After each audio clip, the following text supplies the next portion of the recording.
Thank you, sir. And that would be for the fire department to be there to receive. That's what they did.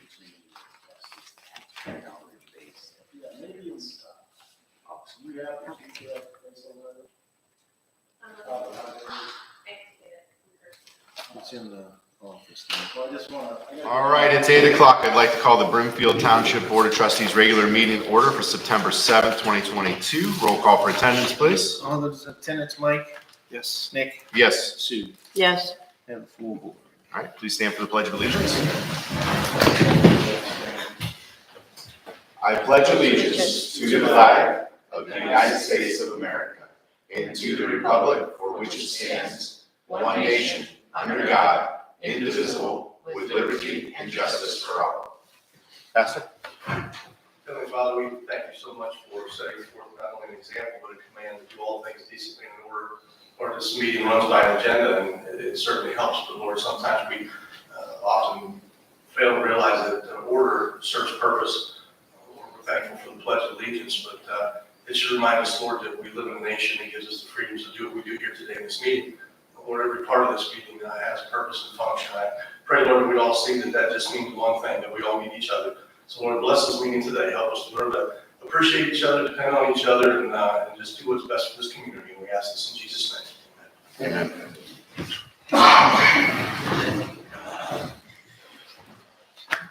All right, announcements and correspondences. Any announcements or correspondences from board members? No. I'm good. All right. Department heads, any announcements or correspondences? No? Okay. All right, we have no scheduled meeting guests today. So we have the meeting minute book. We're gonna have two different motions on this.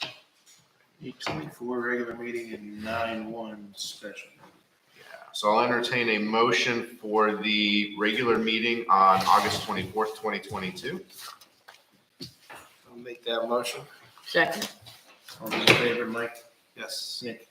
Yes. Sue? Yes. Motion passed. All right, and then I'll entertain a motion for the special meeting on Thursday, September 1st. So moved. And I'll second that.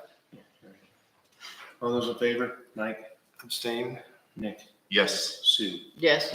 Motion passed. All right. I'll entertain a motion for the purchase orders. So moved. I'll second. All those in favor, Mike? Yes. Nick? Yes. Sue? Yes. Motion passed. I'll entertain a motion for the warrants. I will make that motion. Second. All those in favor, Mike? Yes. Nick? Yes. Sue? Yes.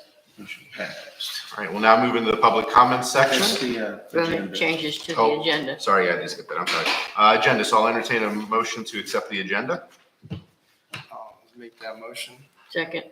All right, open the floor for any adjustments or changes to the agenda. Department heads, any changes? All right, board members, any changes? Nope. All right, Wait one second.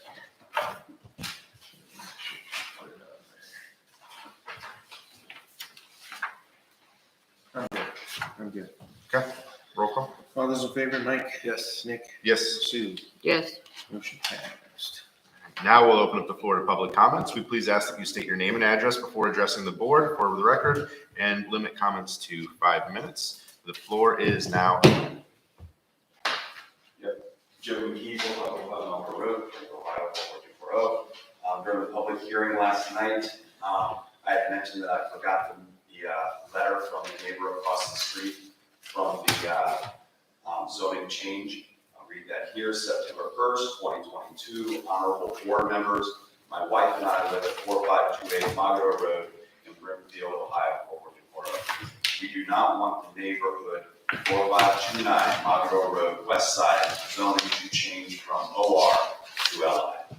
We feel that the increased traffic will be more of a nuisance as well as industrial noises, which are already bothersome from industrial and steel, 4658 Crystal Parkway, Kent, Ohio. We do not care for more neighbors of this kind, nor the traffic it brings. We apologize for not voicing our concerns in person. Neither my wife nor I have been able to attend. As longtime residents, we feel our voices need heard. We strongly oppose any change to zoning in the neighborhood. Signed Sean Lothar and Christy Timcio, DBM. I'm gonna go right to John for the record. Thank you. Signed. Thank you. All right. All right, floor is still open for any public comments or questions. I'd like to make a comment. All right, What I'm concerned about, and I'm hoping somebody else is the barbecue place. It's at the corner of 43 and 18. I thought that those places, those guys are only supposed to be there a certain amount of time. I mean, it's getting worse every day. Now he's got an outhouse, and, you know, I mean, then he brings some wood, where he used to bring it from way in the back up to his smoker. Now he puts it right up front. He's got a tarp with a pallet over top of it. I'm sure that he don't meet the zoning requirements. I don't know exactly where it's at, but we were building the citizens, people are going to building a new fire station. And I'm all for the fire station. It's going to be beautiful, okay? And well deserved, the firemen need it. But do we need that? What's this guy over there going to bring? Now, I understand that he don't take checks, he don't take credit cards. Correct me if I'm wrong. So what does he bring to Brimfield other than, that thing sitting there on the side of the road? Now, I did check with the health department. And what they told me, they were supposed to send me a copy of it. They were gonna, but, that's how the health department did it. They say that a vendor can only stay at a place for 40 days. Then they gotta move for 1 day. They can leave and come back 1 day later. 24 hours later, they can come back. And I said, he's probably been there up probably a couple of years. So, I mean, what's the feelings on the rest of the people? We're never gonna get rid of the old Brimtucky. Everybody still calls Brimtucky. I mean, somebody's got to convince me that, he brings something to the community. all right. What's the board's feeling on it? Hey, Mike, is it worth having them revisit it? I mean, I don't usually agree with Clyde, but But I mean, it does seem like open-ended. Yeah, it's, so the permits are 6 months and then they can renew for another 6 months. It can be continuous. We can, I could put it in front of the zoning commission and have them review the code. Would you mind doing that? Sure. Yeah, 'cause I can't even remember. I mean, I think back when we were going through this, I think I talked to Kent and Talmadge. I don't remember. Maybe it's worth me just reaching out and talking to them and seeing, because I mean, I just know in Hawaii, they made one spot where all these people could just go. Right. But when we went to that spot on Oahu, it was like a trashy dump because all the tires were flat and stuff just didn't move. But I mean, that's how they took care of the problem. Right. So I don't know. I sort of agree with Clyde. It would be worth having them look at it. You know, if you think it. Do you? Yeah, I'll put it in front of the zoning commission. Yeah, I just think there has to be some way out. I mean, I thought he going to buy that building. Is, probably need a motion and we can take that over to zoning. So you want to just make a motion that you're part of the meeting? Yeah, exactly. Okay. You just let me know what we need to say, and Okay. so we'll have to we'll have to make a, Amend the agenda. Amend the or agenda. agenda for temporary use permits. okay. A motion to amend. Okay, well, I'm going to make a motion that we amend the agenda to discuss Temporary use permits. temporary use permits. I just need a second. Second. And that's gonna be under zoning, 2D as in David. All those in favor, Mike, Yes. Nick, Yes. Sue, Yes. motion passes.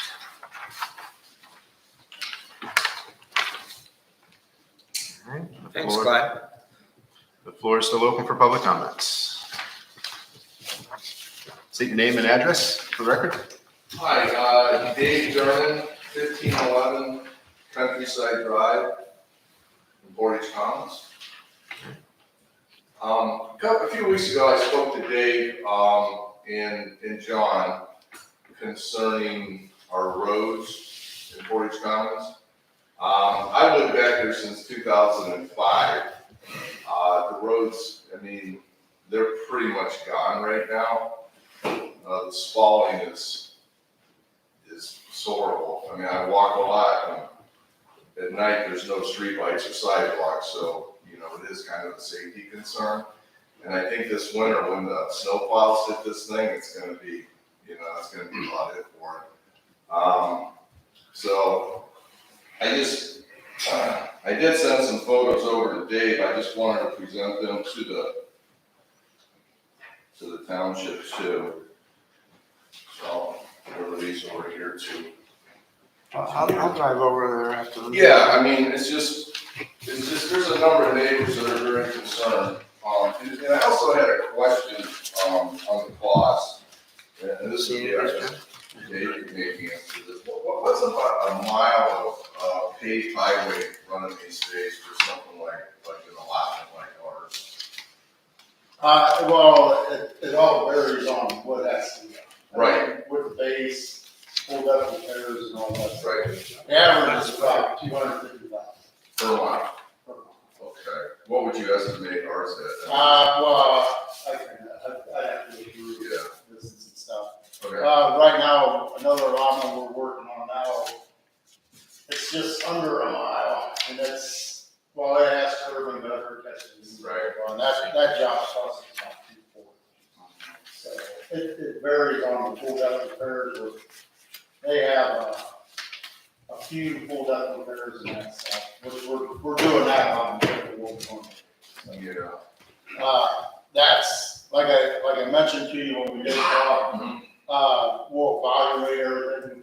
Okay. Like I said, there's a few other ones that are, I mean, Right. I know you're allowed. I'm logging it. Right, I'm they, logging. like I said, we'll go through, we'll check. Okay. on. Actually, I mean, to let you know, I already talked to the engineers on this. They're going to give me evaluations on both, King Ridge year. Okay, So we'll see where we're at based on that. okay. And I guess the other question would be, this has come up too, it would be paved and not chip and seal, correct? Correct. Now, all the allowance, we try to put them back in the original state, so we wouldn't come in. The only thing is, I mean, like, something like your allotment in King Ridge, it wouldn't be a bad idea if we did the 405 paving. Motor pave, which is like down here, Hudson and Lynn Okay. and Malloy, it's a chip and seal, but it's a flexible road. Okay. But when it's all packed in and done, it's pretty close to being a paved road, but it's flexible. It's not like that old stuff. It's a new polymer. Yeah. And the problem, I mean, we wouldn't come in and just chip and seal. Okay. That would not be what would happen. Yeah. There's too many repairs. So it's one that, like I said, we'll evaluate it and see. The nice thing with the motor pave with the amount of cars you got in the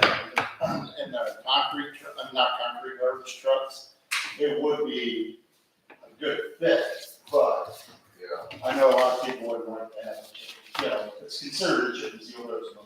I got you. So, Would you say it's about 148 a ton your cost for asphalt? I cannot say. That's about what it. Okay. All right. Thank you. I'll drive by it. Okay. Are you, I noticed a lot of cracking. Are you guys gonna chip or, No. dirt patch over there this year? We dirt patched a few times, yes. Okay. Right now, if we dirt patch, it would be till October. Okay. Remember, we're behind on a lot of other things. All right. Floor is still open for public comments. Michael Rollis, number 3280 Sandy Lake Road, Ravenna, Ohio. I'm actually the recent owner as of September 1st of 1435 Talmadge Road. Oh, boy. I understand you guys had some headaches with that property. I just wanted to come and introduce myself. I've been watching your meetings online. I heard you were trying to develop a historical district. We are here. I talked to Jim Cole last night. Yes, Yeah, he's my realtor. Yeah. Yeah, he helps me with energy. awesome. Yeah, I just wanted to come and introduce myself and more get into some information, see what your vision is moving forward with the renovation and restoration of the home. Don't want to step on any toes. Just kind of wanted to be a good partner moving forward with you guys. Right, I mean, this historical district, and Mike and I have been talking about it, and I really wanted to get a historical district put in, because not just your building, but across the street, there's that big white building, which used to be a hotel or something, I'm not sure what it is. Chicks are historian. But, it'd be nice to just have a historical, so you're working with a little bit with Todd Pease? Yeah, so it'd be worth coming Thursday night at 7 o'clock here. Okay. We have a zoning commission where we're gonna be discussing the historical district and what it's gonna look like and what we're gonna do with it. And Mike, correct me if I'm wrong, but I mean, if we would have a historical district, there would be a possibility of grants, right? We're looking into that now. Yeah, I mean, that's the one thing, because I'd really love to encourage a historical district before they're all gone, and that's why I'm just enthused that you got the property, because it was a headache. Yeah, so just wanted to introduce myself. Next couple months, we're gonna be hitting the outside hard. Should have the outside of it looking right by winter. We'll move to the inside over the winter months, and come next spring, summer, it should be totally done. Just wanted to. Yeah, the chick behind you, his family's been in town for a long time, and he might be able to give you some insight into what that home was, or even the historical society could help you. Okay, yeah, I'll move forward with that. Awesome. And I'll be here this Thursday, 7. 7 o'clock. Okay, awesome. Thank you. Pleasure. Thank you. Good luck. Thanks. It's haunted. It's haunted. Oh, it is. Good. I would expect. John Dillinger took a couple people out in that back bedroom. I'm kidding. All right, floor is still open for final comments. All right, hearing none, we'll open up for safety concerns. None. All right, hearing none, we'll move into the business portion of our meeting. Police Department, Roy, floor is yours, sir. So just a couple items for you this morning. Under old business, we're still reviewing candidates and backgrounds for hire of a full-time police officer. I do have an executive session request for you today that's related to that. So that's where we're at with that particular piece right now. Just a little bit of follow-up on that welcome back community event we did in partnership with Field Local Schools on August 30th. That was a great turnout. They were packed. We had a chance to meet with so many parents and kids coming through there. So that was a really, really good event. And I'm glad we were there, be able to be there for that. Under new business, just making the board aware, myself and Captain Act will be attending a meeting next Wednesday in Kent. It's being hosted by the Portage County NAACP. It's going to be at the Kent State University Hotel and Conference Center. They're having a informational meeting with various leaders and law enforcement organizations throughout Portage County. So we'll be in attendance at that meeting next Wednesday. And that's all I have for you this morning. All right. Any questions for police department? Okay, hearing none. Thank you, sir, for your report. We'll move into fire department. Craig, the floor is yours. Okay, for the fire department, you'll see on your list there are call volumes that has been asked for. We're a little bit ahead this year than last year at this time. Under past 2 weeks events, station build, block and brick continue on the outside of the building. Interior stair, upstairs metal stud walls are going up. So if you don't see a lot of people on the outside, it's because they're in the upstairs interior at this point. And then the interior sprinkler system is being installed, which obviously you'll see on the inside. John came over and walked it with me. We were able to go through it, so he was able to see that, and I encourage any of you that want to come see it, come meet with me. But things are going well with that. Upcoming events, we're just preparing for Brimfest. Fireworks permit has been received, and we're taking care of that. And I only have one item on the agenda, new business 2A. For discussion and possible approval. What's going on is over the past year down at Sunny Hills Golf Course, we're taking on or getting the request to take on a lot of fireworks for weddings, which in code we have to go down and be present for fireworks demonstrations, but it's costing us money, taxpayer money. So what I did, I discussed with at a chief's meeting what other departments do, and we came up with a flat rate we would like to charge to the fireworks company, which in turn would charge to the person requesting the fireworks. Again, this is open for discussion. A $250 flat charged by the fireworks company to the person requesting the fireworks would cover a 4-hour charge for our overtime to be there. We're about at 8 to 10 fireworks requests this year, which usually we get 4th of July, we get 1. So I'd just like to have discussion on that or questions. I know Mike and I discussed this, so. Yeah, right, I mean, because, I have an interest in, up there with the catering there, Mhm. but I do think it's not right for residents to have to bear the cost of it. And, but I mean, if you would do something like this, I would like to see it done, not just for there, but for the whole. Absolutely. And we would write it up that I would have the right to sign off on it. For example, Brimfest, I'm not going to charge the Right. township for Right. our own event. So I need to be able to write off on that. But Yeah, and usually by the time fireworks go off, I'm gone. Right. So I didn't even know that the fire department was responding. Yep. But I mean, I gotta, I wear 2 hats and I gotta do what's right for the citizens.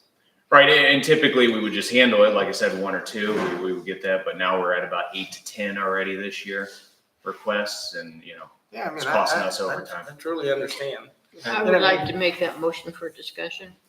And I'll second it. At $250, Craig, is that going to cover your costs? Well, we looked at 4 hours of overtime and then $50 for fuel in a truck, so that would be the minimum. Again, I think we could start with this and then adjust if we needed to. And I think A lot of the other places, Aurora was one I spoke to, they do $50 an hour. I don't want to get into my guys having to log hours and send a bill. If I do it as a flat rate, we do it up front to the fireworks company. They charge the person right up front. How many firefighters do we have out there when it's happening? We usually do 2. 2? Yep. And then do they just take a chase vehicle? Do they take the engine? What do they take now? Fire engine. Okay. Again, What happens in the situation where you have to get dispatched out for an active fire event and the fireworks are gone? well, They're supposed to be dedicated for a detail, but we would have to make that call on whether we pull them.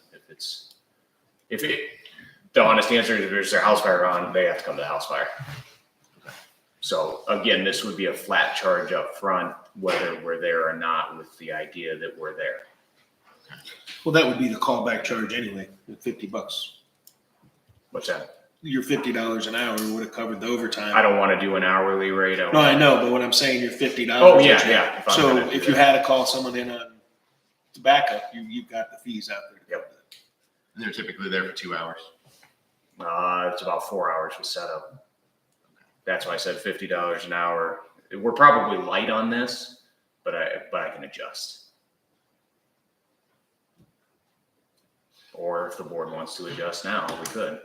It's up to you guys. I don't want to gouge anybody. Yeah, I was trying to go light on where we're at, but I mean, it is a safety issue. I mean, I think it's fair. and I probably need to have a discussion with the fireworks, maybe even Joe. I don't want to get Joe involved too much, but we're getting called like on Friday and said, hey, we're having a show on Saturday tomorrow night. Well, and I got to scramble to find a guy because legally on code, we're supposed to provide that. So. Yeah, I think it's best if you talk, anyone involved, whether it be Joe or anybody, I think, they need to have a discussion with you. Let's just do the same for anybody. Yeah.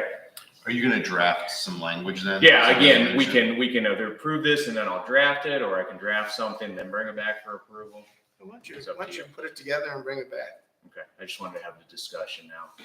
I wonder if we have the authority to set a time frame that we have to be notified within 48 hours, 72 hours. Otherwise, the event can't happen, just to help you with your scheduling issue then too in that resolution. I'd have to look. Well, you would think that if they've spent the time to order the fireworks, they don't just do it the day before. They should, it should be there where they contact you, but not the day before. Again, I think the point being that why should taxpayers pay for a wedding? Right. Well, I just want to make sure if we're going to deal with it, that we deal with the time frame also then, because that makes your life and everybody else's life easier if you're scrambling to find firefighters for now. Right. For example, we have to send one firefighter or two on Brimfest night, the night we're doing fireworks. We have a wedding that they want us at. So I'm already thin that night. So, but there's upcoming ones planned. Okay. All right, so we have a motion and a second on the table to approve the funding. My recommendation would be to table it for Craig to work on the actual language of the resolution, then bring it back to the board. Okay. And that way we could then vote on it. Is the board in agreement with tabling? I agree. So we'll amend that to we're just going to table it, so there won't be a vote on it. Are we in favor of going forward with it though, for the most part? Yeah, I would just like to see the language on it. So I'll go ahead and reach out to the attorney and make sure it's all right. Okay. And is there any language you can get from any of your counterparts? That's why, again, I spoke to Ken, I spoke to Aurora. They already have this language and I know it can be done. So. Okay. Okay, I'll move forward with that. The other thing is you just see that was just language under the talking points that we don't need to address right now. And that is all I have. I have no executive session. Okay. All right, any questions for fire department today? No, I like that sign they got. On the up front, there. yeah. Yeah, it's great. Good. Yeah, I'd say if everybody's doing a great job, but the Masons are A+. They're really, Yeah, that's great. they're doing a great job.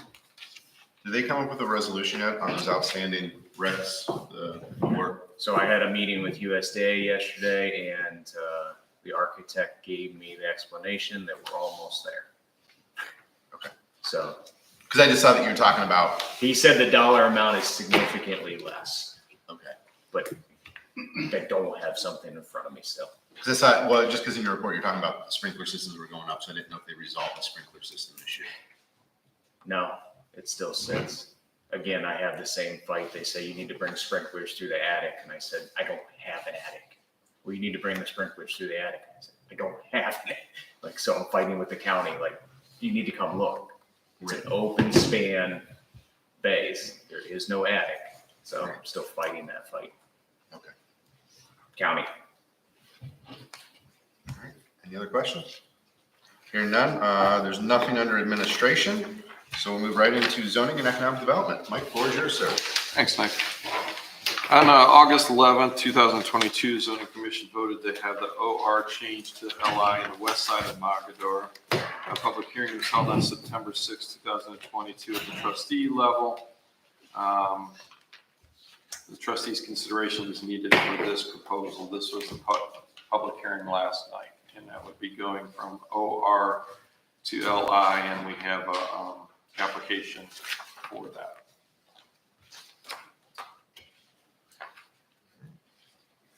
So you need a motion for discussion on this today then? Correct. So we have to do a motion in the positive. Correct. So I'm gonna make a motion in the positive that we support the change from OR to LI. Is that right? Yes. So we just need a second. Second. Okay, now we can discuss it. So I was looking at this, and I think one of the pieces that concern me is that if we were to change this to LI, it's still not going to solve the issue for some of the residential area over there, because they're not going to be light industrial with houses on them, which still causes that problem if they're not zoned correctly, which creates that financial hardship in the future for, be it updates to their property for loans potentially, or even selling of that property because it's not zoned correctly. Would it be considered spot zoning if we were to take the bottom three partials and make those three partials a rural residential district and mimic what's across the street? So it's really an L shape, locking those three partials into that, because those aren't the ones being proposed for development. It's a possibility, and no, it wouldn't be spot zoning because you have residential across the street. However, it wouldn't be the same RR because the minimum acreage would be different. Those look like half acre to 1 acre lots, I believe. 1.3. So yeah, that would be a different zoning district. We'd be looking into maybe R1 or something like that. Okay, so does that have to be an R1 or? Yeah. Okay. And if those became a residential lot, and then the northern lots, the 1, 2, 3, 4 northern lots became light industrial, Which one? would that then allow us to require under code some type of barrier separating light industrial from residential, meaning that they're going to have to screen better than they would if it was all light industrial? That'd be correct. So if you were to take that and it would become LI, it'd be 75 feet were adjacent to a residential district would give you that bigger buffer. So by change, so that was my thought to the board, was if we make those 1, 2, 3 south lots that are residential typically now, residential properties, rezone them as residential, then that increases the buffer zone, which then gives those homeowners more protection between the light industrial and the home itself. So now there's a buffer zone there, not having to stare at factories, whatever it may be. And that might be some type of a compromise where we know OR district, we want it to go away. It's the last OR district we have left in the code. How do we get that out of there? And this was a proposed idea that I'm really thinking about last night. I don't think we heard from the other resident on the corner. I think that last piece of property, we didn't hear from her. I guess my concern would be we would probably want to talk to that person because you would be going from a commercial valued land to a residential valued land. And that might be challenged, yeah. That's kind of one of my concerns also. When you switch that, it decreases the value there, so I maybe give that more thought. I mean, but I can see what Nick's trying to do. He's trying to give you the best of what we can, but now you don't want us to do that. So is it financial that you're worried about? This is the first time I've heard this, so I need to do a little due diligence in regards to, instead of kind of jumping on it and reacting to something. I haven't talked to any. I mean, the way, just talking, I mean, it seems like by going to LI, it increases your financial benefit. Am I wrong? I would say so because it opens the door to more possibilities. I mean, my big question is, you guys keep talking about the traffic, but I mean, if we use common sense on this, the traffic is coming because that is a quick corridor to 76. It has nothing to do with Brimfield Township. It's, if you watch the amount of people that go down 261 and turn to Margaret Road, you know, and it's intense. I mean, you got Kent that is emptying and leaving that way. You know, because I see it both ways. I see 43 and I see them going down there every morning when I'm at the restaurant. And I know they're funneling that way. So, I mean, you know. Well, respectfully, I kind of have to disagree. I've lived there. Well, we're welcome to our opinions. Talking down Mongo Road, and my mother worked at Kent State. I went to Kent Roosevelt, driving up and down that road. It is a shortcut for 43, but now you It's have a shortcut for roadway. 76 too. Well, yeah, there's less lights, and that's why people come from Kent State and take the back way through. But roadway has their trucking, and the trucking makes up a lot of that. In regards to talking to Portage County, they said 14,000 vehicles per day. And you know, in that trucking, there's nothing we can do. Because of Walmart, Menards, that's the big draw. Right.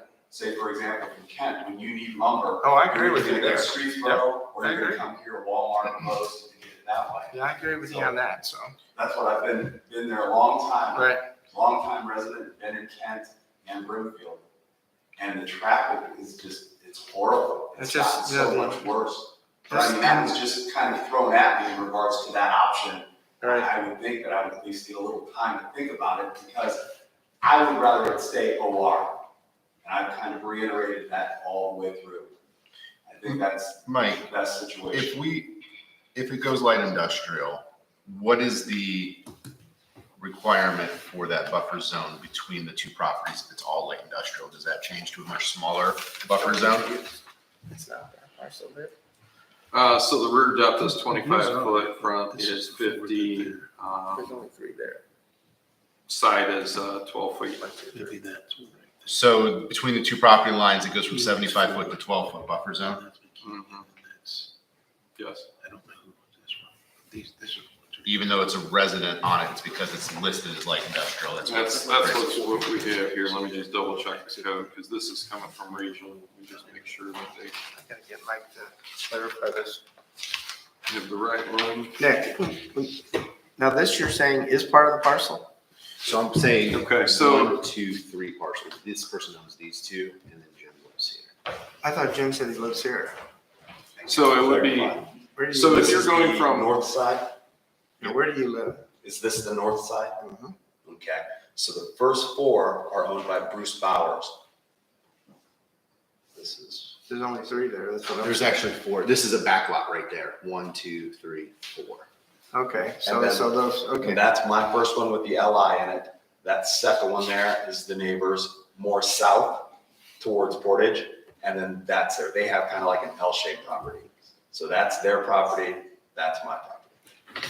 so Nick, you were asked about the sides and all that. So if you were looking at the sides, which would affect this neighbor, in the OR district, it's 12 feet.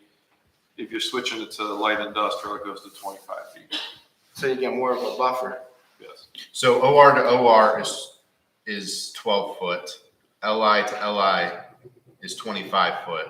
Yes. And LI to residential would be 75. 75 feet, correct. And that's where my thought process behind this was, if we were to make it residential, it gives that homeowner near that district a bigger buffer of exposure from the property. It gives them a 75 foot setback instead of 25 foot.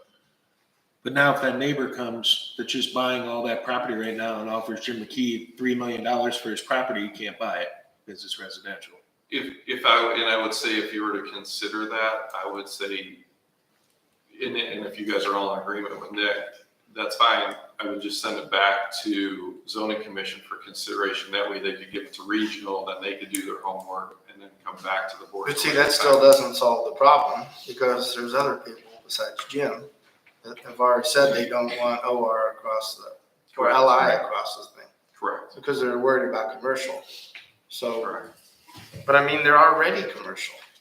Right. So, But the types of buildings that they want. well, we don't know the types of buildings, because What- nothing's even come, So I think the clarification there, Have the accounting building. which are never gonna come. OR They're not OR gonna- buildings are now I mean, In accounting what- is one of the what dying professions. district. So if we eliminate the OR district, Yes, where does those OR buildings go to? that we would have to reassess where the architecturally would go in the light industrial, I would imagine. So it's gonna most It would likely, have to be voted on, but all those uses would have to move into LI. Hey, so Mike, another thing they're complaining about was noise. So we all agree most of the noise is coming from behind over there. So if we have light industrial and they build, nice looking box buildings, to me, that's gonna absorb some of the noise that's coming from back there. Am I right or wrong? And you guys took care of that, so there was a complaint last night from one of the excavating companies in town, and they came in under what was uses not covered, come before the BZA. We eliminated that. You guys eliminated that as a board because we didn't want uses coming into these districts that weren't really supposed to be there in the first place. So I think you took care of that noise, and light industrial kind of takes that away. If it was heavy industrial, I'd say that this one, I'll read this, is light industrial to provide for establishments that utilize process in which dust, smoke, fumes, glares, odors, other objectionable elements can be controlled, and that do not involve any process or materials that are potentially dangerous or hazardous to the surrounding environment and its occupants. So I think you're controlling it more than like a heavy industrial or something. Because I go back to Rubbermaid and remember all the hoopla we had about Rubbermaid. I haven't heard one peep about the neighbors from Rubbermaid. Have you? Well, they moved out. And just to be clear on a few other things, there's an accounting building that just moved across from the storage units 5 years ago. So that's an accounting office there. Most of the noise, after living there for all these years, comes from industrial tube and steel. When they drop off all that steel, it hits the ground, bangs, and that's where you hear all the unloading. That's a lot of the noise. But you understand there's nothing we can do with that. That's how much. But we want to try and cap that. We don't want to, well, we know that it's a lot. I know But driving. we want to try and minimize. I did drive by that area and it looks, I don't want to say, it just doesn't look kept very well. That's why I would rather put OR and put some type of accounting for an architectural building, some upper level building instead of manufacturing. But you're talking, it's been that way for 20 years. Yeah, I think what we have to look at as a board is how do we balance it, right? Because we don't want to, the property's vacant, we wanted a Cheesecake Factory for the longest time, and we were told, no, it's not gonna come because we don't meet certain numbers. We could wish for a building there, but the business has to want to come. There has to be an incentive for them to be there. But if I could respond to that real quick, it's been that way for 20 years. He's had it as a rental property. He's only had it up for sale for the last 3. 5. He said 5. Yeah, he said he had 3 with one real estate agent and 2 years prior to that. Okay, yeah, the one house he had in, big oversized yard. I think Chief went to the house, just got out of jail several years ago, had a car in someone else's name, was getting dialysis, died in the house, was in there for 10 days, had 25, 26 cats. They had to come down and knock that down. They took the drywall down, they took the other stuff down, couldn't get rid of the smell. The other place, he kind of got tired of that. As you saw, Bruce is an older guy, just got over COVID, had cardiac issues, so he kind of, at that point in his life, is comfortable, doesn't want to deal with all those hassles. Right. So 5 years with it up for sale, the last 15 that he's had it, he had tenants in there. So he wasn't actively trying to pursue someone to come in, put in a building. He was happy with tenants and renters. And just back to, I don't want to drag a dead horse, but all the neighbors have not moved from where the Rubbermaid. The one guy moved and I think Estes has pretty much stayed the same. And, it's neither here nor there. I'm just telling you, all the crap we had to go through trying to bring in something that's actually bringing money in. It's a big thing, so. With the Brown house, that guy moved. As you know, Kay's mom and dad are still there. Yeah. Okay. But my concern is there was a lot of comments last night. And there's a lot of outspoken residents from that area. I understand their concerns with the noise and the traffic, but it's still a commercial, so I think you're still going to have some traffic in there. Yeah, And I mean, And my other concern is we're trying to reduce the districts in our book. So we can't reduce the districts if this district still exists. Sue brought up a point. I mean, is Sue, what you were talking about it being spot zoning, with that being the only OC in the district or whatever it is? Well, and that was OR. with the zoning commission, so, that would be spot, there is no other OR throughout. LI is kind of continuous all the way down Mogador and surrounding it from the other community, but then, if you're talking about what Nick was talking about, that makes sense too, because you do have residential across the street now, which you didn't have, but I think you might have some fight, like I said, the property values would change going from commercial and residential. In my intention behind that was strictly to make it easier for them for No, I financial understand. pieces. Yeah. If they're going to continue living there for maintenance, upkeep, loans, and then also it creates that larger buffer. That was Right. trying to find some way to shield the residents that are there from light industrial. No, that makes sense. No, regional planning was on board. Our zoning board was unanimously. Yes, it came back, actually, the entire area was to go LI according to regional planning. We listened to the residents. We made this whole, and I have these maps if anybody wants them. So we made this whole section was OR at one time. We made this RR to keep agriculture and to keep the farmland. So you made the whole section. That whole section RR, I mean, and then the top section along Howe. Right, because someone was saying last night that it was just for the Biltzes, and it was not just for the No, Biltzes. no, it's for everybody over there. Because I think you were saying it was just the Biltzes. Well, built his farm lot. Right, but it was for that whole area. Yeah, and then the entire area on Howe Road moved to an R3. And then in addition to that, so that there's less traffic, we have it at the zoning commission, and this is all the way for the whole township. Anywhere there's RR, R1, or OC, we're eliminating the PRDs. And that's part of my report as well. But, Okay. But I guess what I was kind of saying is it seems like it was funneled more towards one group or section of people. And Mr. Biltz was one of the ones that was in here. He was part of that larger acreage.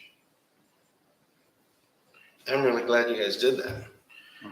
You know, go ahead. Oh, sorry. I had some questions from last night. It says that the application was appropriate, so the Bruce wasn't the one who applied for the zoning change. It was the two real estate agents. correct. And their statement was the application was appropriate according to their council. Did we rerun it through our council to make sure that they could apply that? So we sent it to Brett. So the board made a motion and sent it off for legal advice from the prosecutor's office. And then Brett emailed us back, looked it all over, and said it is still good to go.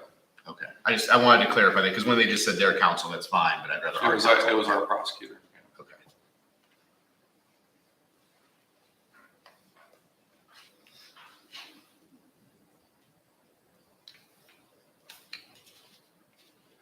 And so Bruce still owns the property, but it's only in contract. It's a land contract, correct.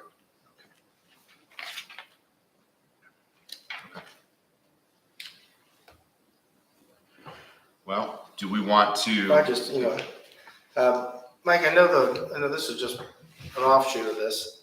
Is it worth having another traffic light put somewhere between that section to slow them down more? Or is that not worth it?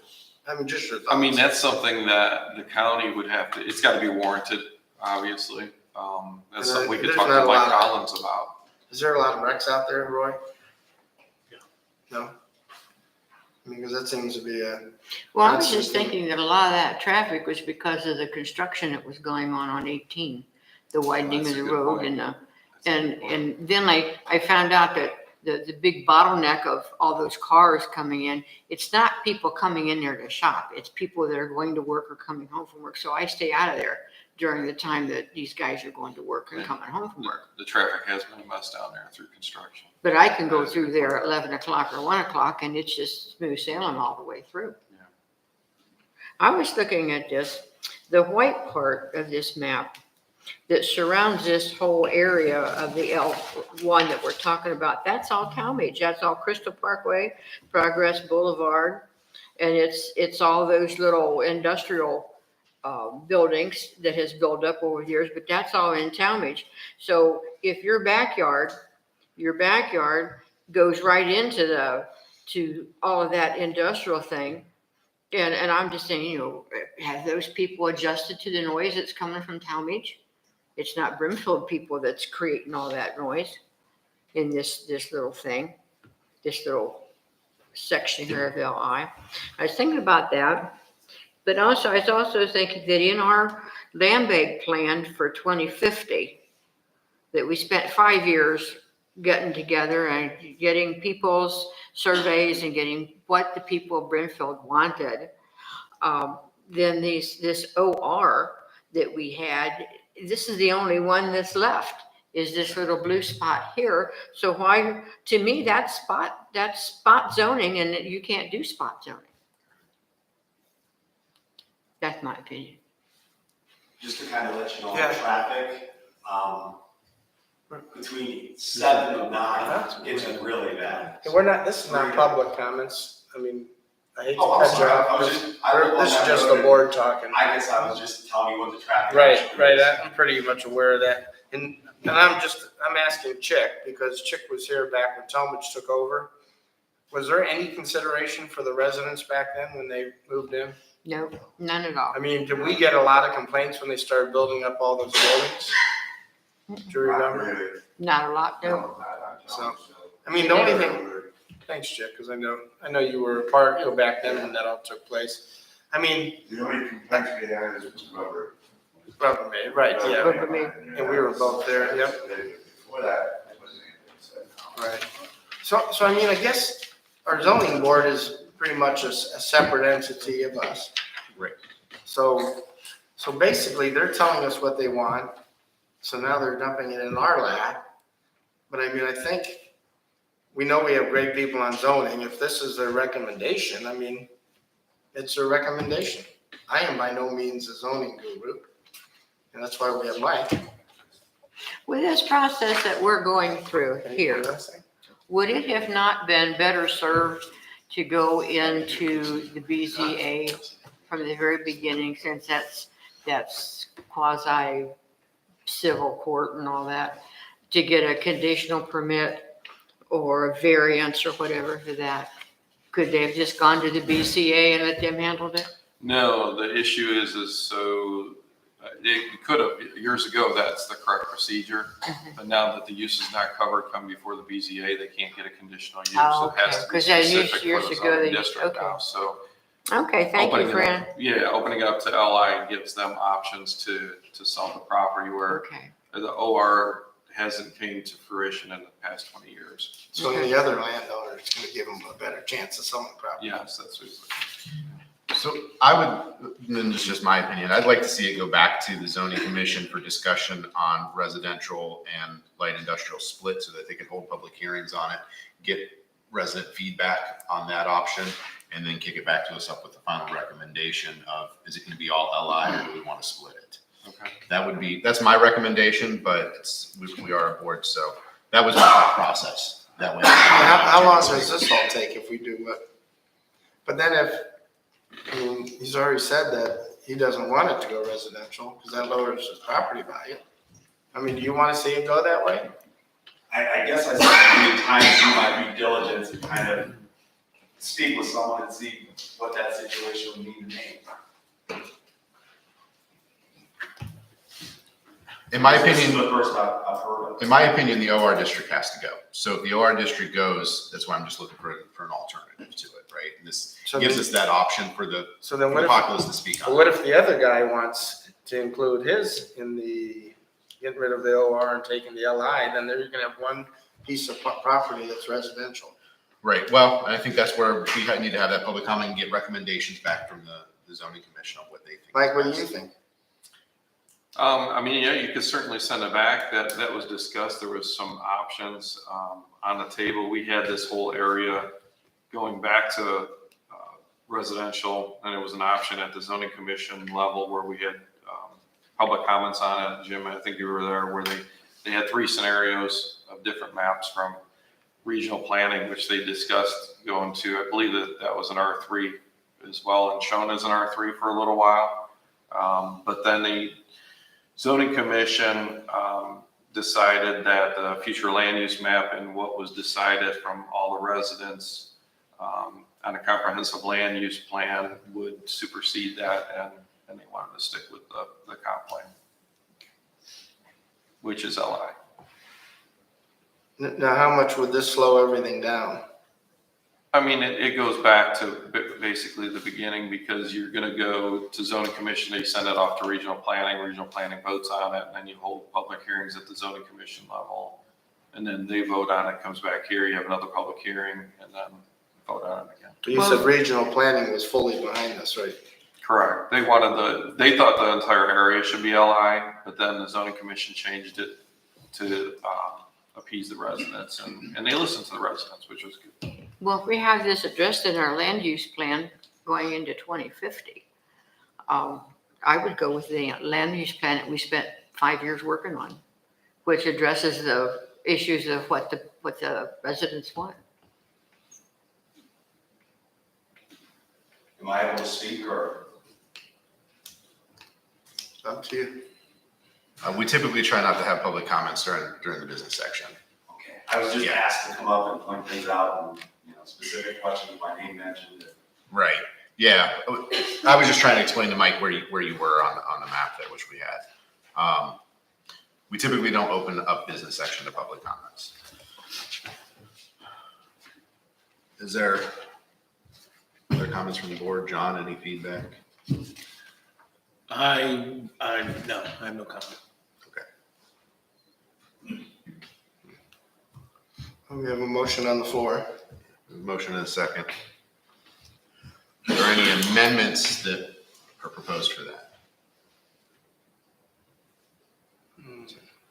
I'd be in favor of sending it back. I know it does elongate the process, and it could come back just as it needs to be LI, based on their review, which, just looking for that other option. I'm sorry, I'm just a little confused. Are we just tabling it kind of until it goes back to the commission? It's sitting as a live motion on the floor right now.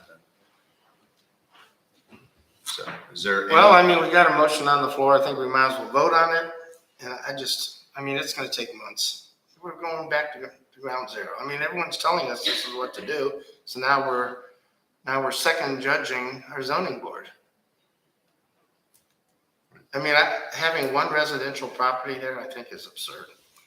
Well, I was looking not just one though. I was looking at all three of those because they are there's residential homes there. Well, now. apparently it's only two property owners. Two property owners, correct. But I look at the financial impact there too, and there's two sides to that coin. Right. I mean, if this other guy or whoever's there decides they want to sell their property, now they're residential. I mean, we don't win on this, period. Right. I think we take the advice of what our zoning board tells us and not try to second guess them, but whatever. I mean, we can vote and. There's a motion and a second on the floor. Is there any additional comments on the motion? Would you read the motion, please? The motion is to accept the proposed changes from the zoning commission to have the OR changed to LI on the west side of Mogador as dictated on the map here, the blue LI section. And it's already gone through regional planning 2 or 3 times to come back, right? Correct. All right, I'm ready to vote. Okay. Any additional comments? Hearing none, roll call vote to accept, it's in the positive, to accept the changes from OR to LI. All those in favor, Mike, Yes. Nick, No. Sue, Yes. motion passed. Motion carries. The motion that your property change will happen in 30 days. 30 days. From today. And Mike, you're gonna watch whatever goes in there to assure that the residents are taken care of? Almost everything that goes in that way would go as a conditional use. They're very limited, isn't permitted. But even at that, it would come across my desk, so we make sure there's buffers.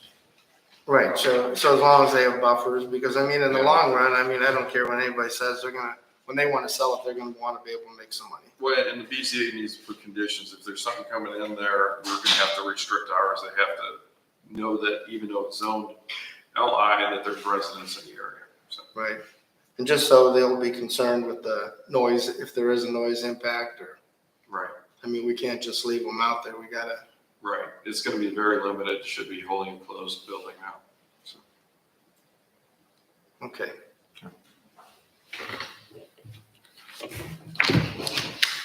All right. We'll continue with the business section for I'm glad.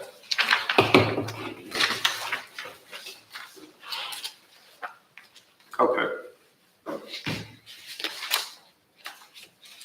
So the other thing that zoning commission was working on is they voted to remove the PRDs from the OC, RR, and R1 zoning districts. This is going back to regional planning commission for additional text amendments. Originally, we had public hearings set up at this level to make those changes and try to expedite that. But into looking at it, there was several other text amendments that need to take place within our book so that we're not revisiting it in 6 months. So we put that back to the zoning commission, have those, it's going to go back to regional before it comes back to this board, just so we have it all eliminated out of those districts. And then the zoning commission continues to look for the historical district options and then changing and updating the comprehensive land use plan. One of the updates will be this RR and R3 zoning. We're going to make sure that these changes follow through within the land use and that it's a live book that we update every single year. Pride One Apartments on Town Square Drive, they are submitting and paying for their fees. The applicant at the request of the fire department was looking at the stretch of the fire hose and can they reach all the buildings? They are now going to sprinkler all those buildings that are in question. And then Tamarack Ridge, formerly Heritage of Brimfield Nursing Home, is working on the interior trim, flooring, and finish work. The dirt mound is to be removed by Brimfield Aggregate, who seems to be dragging their feet, but we'll stay on them. And then the grand opening right now is set for October 25th, which will be catered. And then you'll all be getting invites for that. And Sue is coordinating that with Rebecca there at Tamarack Ridge. And that concludes my report. Oh, no, that you does do. not conclude my report. Sorry, one more thing. Yep. We need to amend the agenda for. We amended the agenda. Okay. For So temporary yeah, it's just for you to talk on this. Okay, point, so- request. This would be section 540, and it would be sending this back to the zoning commission, adding expiration times. And what I got from it is it's not meant for permanent use and to look at options for that. Okay. So I'm gonna make the motion that we're gonna send this back to the zoning board to look at limited usage and adding expiration, right? Correct. Second. Okay, any discussions under section 540, additional comments for zoning commission? I'd just be interested in hearing what their thoughts are. All right, roll call. Hold on.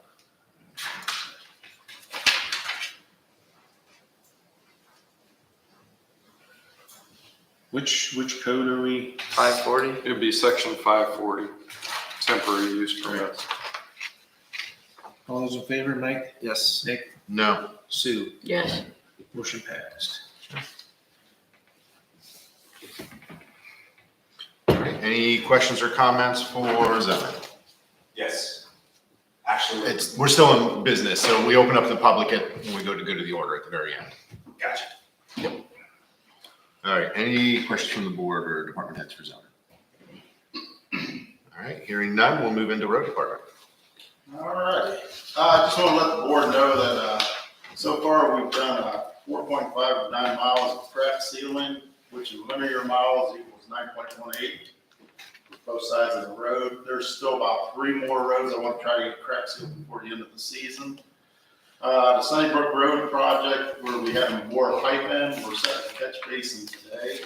That project will be completed then today. We asphalted North Buell and we fixed some road signs and I've ordered some new road signs on street signs, names that are missing that somebody, they're just gone from wrecks and stuff. Just an FYI, Butternut Ridge paving project, we did have our pre-con meeting and they're gonna start around the last week of September. And they said it'll probably be about a 2-week process. So Butternut Ridge will be done between September and October. We had a pre-con meeting for Maple Catch project, the street lengthening. They're starting as soon as they get everything cleaned up from their water and sewer project. We have a pre-con meeting tomorrow, I just found this out, tomorrow at 10 a.m. for the Cascade paving project for Barbados. We'll get that all set up. I'll know when they're planning on starting sometime tomorrow. SNK Asphalt Concrete Inc. was awarded the driveway asphalt jobs that we were looking into. The police station, cemetery, and library, and they're looking at starting about the middle of October. I talked to them. Now I need some board's approval. I'm gonna try and go through this quick for you guys. I need the board's approval to have Hellman Construction replace our easement pipe on Estes Road for $48,000. Okay, I'm gonna make a motion that we approve Helmy Construction to replace the easement pipes on Estes Road for not to exceed $48,000. I'll second that. Any discussion? All those in favor, Mike? Yes. Nick? Yes. Sue? Yes, Motion passed. Okay, and also I'll need the board's approval. I need to purchase, pipe and catch basins from Core Main for $18,000. This is coming out of account 2231, if anybody wants to know. I forgot to say that, so. Okay, Dave, I'm gonna make that motion that we approve the purchase of pipe and catch basins from Core Main for $18,000. Second. Any discussions? All those in favor, Mike? Yes. Nick? Yes. Sue? yes, Motion passed. The third thing I had on the agenda was to sign a book for the Cascade paving project. You guys already took care of that. Other than that, that's my report. Thanks, Dave. Are they, gonna start moving those poles inside the dog park eventually? Well, once he gets everything, the outside perimeter set. Right. We'll come in and we'll take the post and fill the holes and the fence down, all that. But we don't wanna, we're trying to leave it open for people to still bring their dogs. So once he gets everything sealed up, Hank will let me know, and we'll come in and rip everything down on the inside. It's big, like you said. Well, that's huge. That's crazy. The dog lovers will love it. Hey, Dave, it just came up at our HOA meeting. Willow Way and Cypress, the street signs there are all faded out. You can't read them anymore. Yes, I they're didn't know. actually on order. Okay, I didn't know if they were part of that order. So when you said the No, order. yeah, I'm sorry, I ordered, well, I don't have them all with me. That's fine. There's 8 different signs, that street signs I have ordered, like Black Walnut, Sanctuary View, since everybody keeps running more with the semis. So Okay. there's a list of about 8 of them, and they're included, because I did go through and look at a lot of them, and they were in very good shape, so. Okay. Yeah, you just clicked when you said that, so I just wanted to mention it. Anything else for Rick? no. All right. Hearing none, thank you. We'll move into parks. Cassie, floor is yours. All right, I just have some informational items for the board today because we have been hard at work planning Brimfest. That's basically all we've been doing. So we are currently finalizing our event schedules and event maps, vendor maps, food truck maps, all that kind of stuff. We are ordering signage. Dave is putting up signs. The guys are putting them up as we speak. I saw 2 of them coming into work today. One in front of Mike's place and one off Powell Road. So that's good to see those up. As we just mentioned, dog park improvements, the fence construction is in progress. I think it's getting pretty close to being done. If you're on Lynn Road, take a look at it. It's very nice. Very happy to see that finally happening. That was a big checklist item for me for a long time. So, electric at the pavilions. The Cranberry Creek Pavilion is complete. We have electric. It is finally done. So, yes, we plugged in a lamp. It turned on, so that's awesome. That's great. Yep. And then we're still waiting on some quotes for the Honeychuck Pavilion. We got a couple quotes for that. So, past programs on last Thursday, we had Kuiper and Company, our last concert of the summer, come out, and they were fantastic. They will be joining us again for Brimfest, so happy to have them back. Upcoming programs, of course, Brimfest is next weekend already, the 16th and 17th. We have our morning mile walk for seniors, another one on the 26th, from 9 to 10 a.m. at Lions Park and the Bluebird Loop. And on the 27th, we are having a guest speaker from the Mental Health and Recovery Board come to talk about mental health and how it relates to the outdoors. That's going to be at 6 to 7:30 on the 27th here at the community center. So, right there. was all I had. Any questions for Parks? Well, you had your first mile walk, or was it- Yeah. how'd that go? Was it We good? didn't have any show up, so, Okay, we'll just keep pushing. yeah. There has been a lot of people on the trail. I Yeah, actually had a guy come and thank us for putting it in. His dog can walk on the grass and he can walk on level surface. So, It's nice. it's always busy over there, so. It's great. All right, anything else for Parks? All right, we have nothing on the agenda for cemetery today. And we'll move into fiscal office. John, floor is yours. Okay, thank you, Nick. The Office of the Budget Commission of Portage County, and I know we've discussed this in the past in regards to how the local government fund is going to be split up. How unfair it is. Now, this is their request that came in on the 30th of August. This is what they sent all of us. Yeah, and that they want us to approve it, is what they want us to do. The cities are getting 34.74%, and the townships are getting 19.01%. Nick, you want to see this one? There's another copy of it. And we have the bulk of them residents. I don't know how far we got with, We got nowhere. Yeah, there was talks about this. Other townships did not want to ask for changes to the disbursement fund, and here's the reasoning behind that. There was pending pushback from Streetsboro and Kent to fight about their disbursements. And we didn't want to ignite more fire there where they get into a disagreement about it and end up taking part of our percentage. Because the county said they're already at 39.8%. By law, they're allowed to take 50% of it. And they don't want to give up any more of their percentage. So the county was not willing to budge and even mentioned that, they could use some more additional funding. So when I talked with some of the other trustees, their response was, we don't feel as though there's a fight in this. The only fight would be if we wanted to change internal disbursement amongst ourselves. they have a, let me give this to you real quick. They have a resolution that they want us to pass. That's that right there. So I'll make a motion approving and accepting the Portage County Budget Commission's alternative method of appropriating and distributing the local government fund on the Board of Trustees, Brimfield Township, Portage County, met in regular session on the 7th of September at 9:09 a.m. with the following members present. Whereas the township is participating in political subdivision and has been provided with an alternative method of appropriating the local government fund as set forth in Exhibit A and attached to this resolution. So that is the motion to accept Exhibit A. I'd like to see your paperwork. Are you making that motion? I can make that motion, that's fine. We just need a second for discussion. I'll second it for discussion. I'd like to see the cities take more of a lower piece, but if we don't have the other townships on board with us, Just kind of fighting an uphill battle there. You're not going to win. well, because we're gonna get outvoted anyways, because they're gonna put it out to the townships. Yep. There's 3 votes that happen for the local government fund. The city of Kent gets a single vote, the county gets a single vote, and then all other townships, villages, and cities come together as a single vote. So we're going to lose 2-1 no matter what.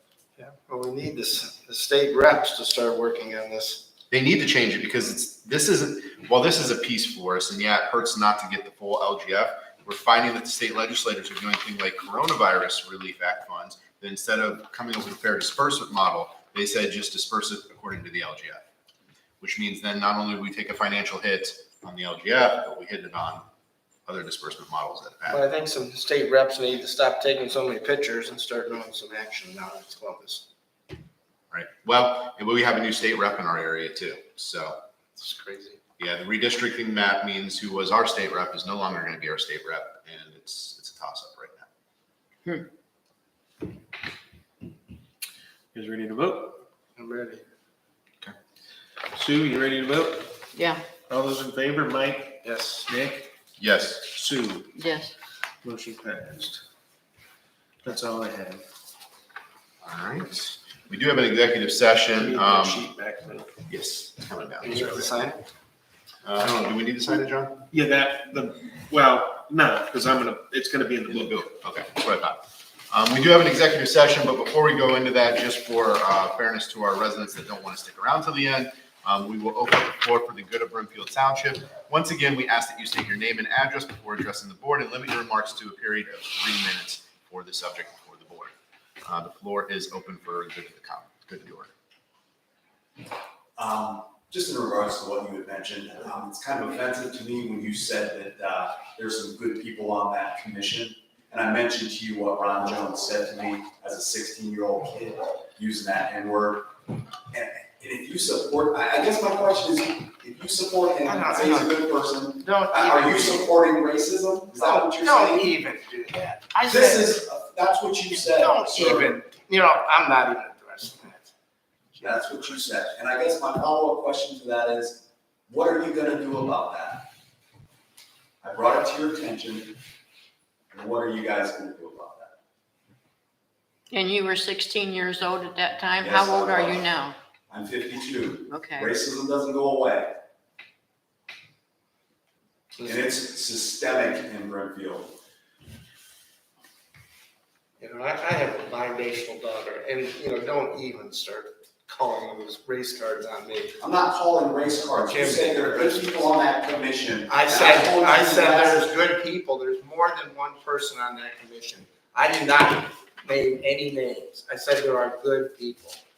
So don't try to single out one person you don't like. And if someone was doing that to you, I would support you 100%. You would support me 100%. You think that's completely wrong? I would never use that. I would never use that word. Come on. I mean, I represent everybody here. I don't care who's who. I mean, we are equal in God's eyes. I believe that. Really, Christmas.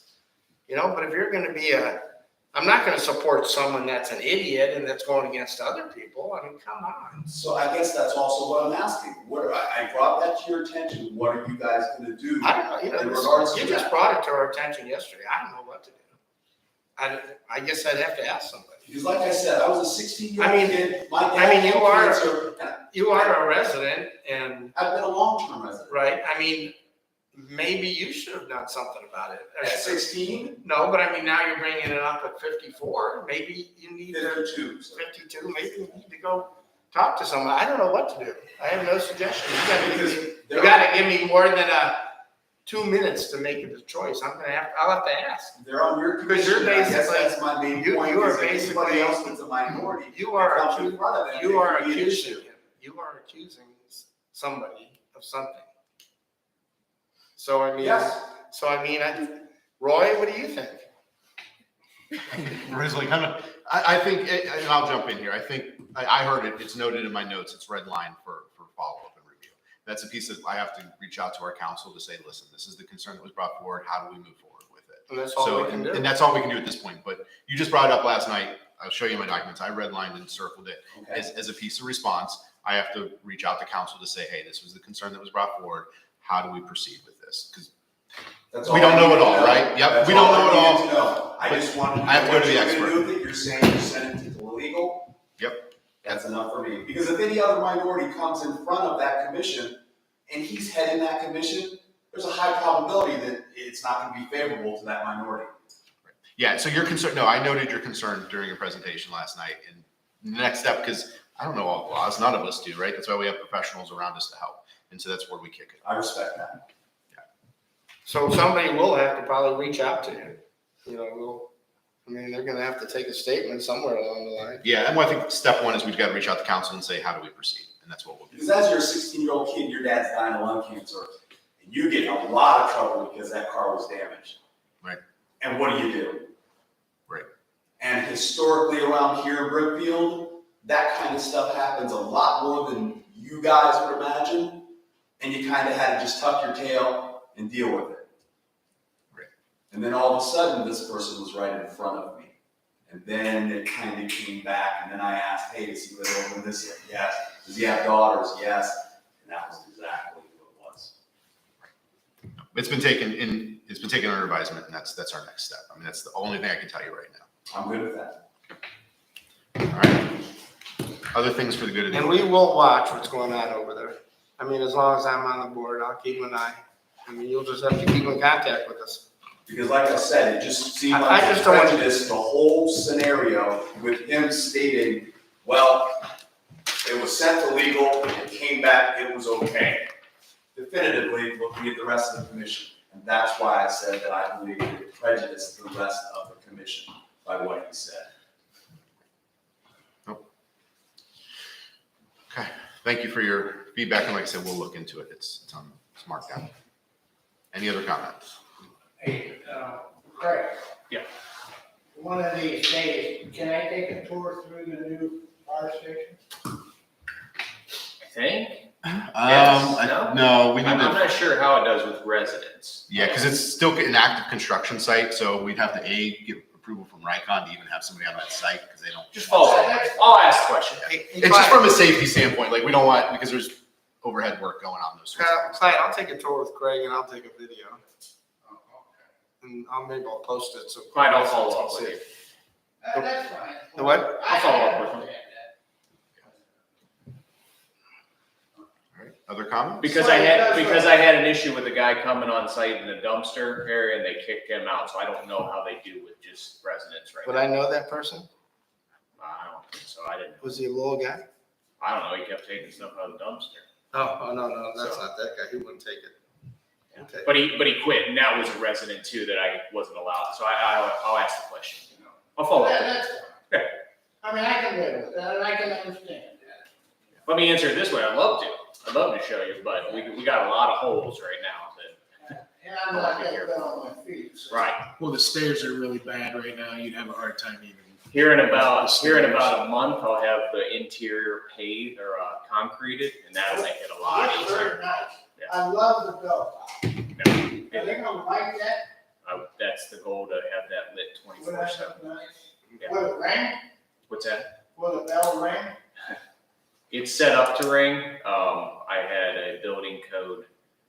They have to put a floor in, so I can't ring it, but we'll see what happens down the road. We'll see if a hole doesn't happen. The technical answer is no, it can't ring.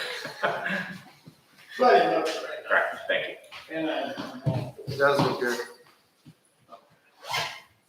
All right, other questions, comments?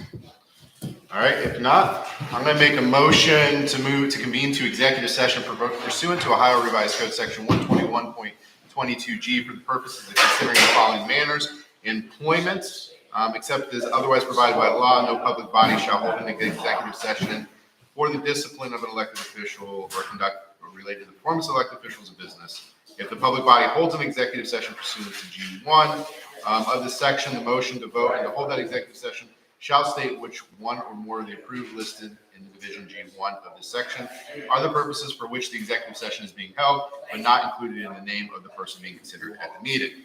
So I have a motion, need a second. Second.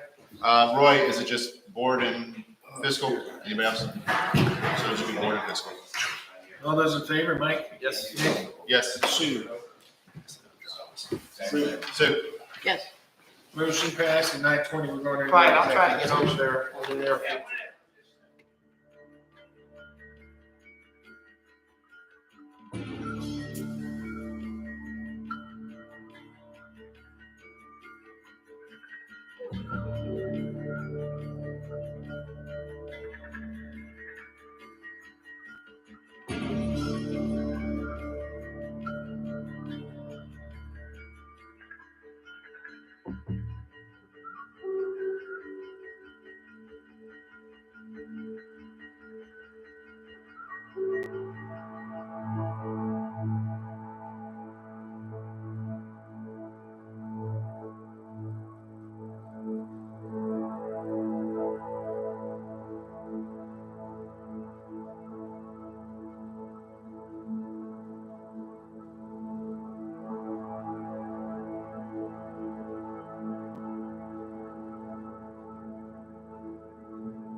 Hang on, we gotta get. I'll second it. You second. All right, we're ready. All right, I'll make a motion. We're out of executive session. I'd like to make a motion to adjourn the meeting.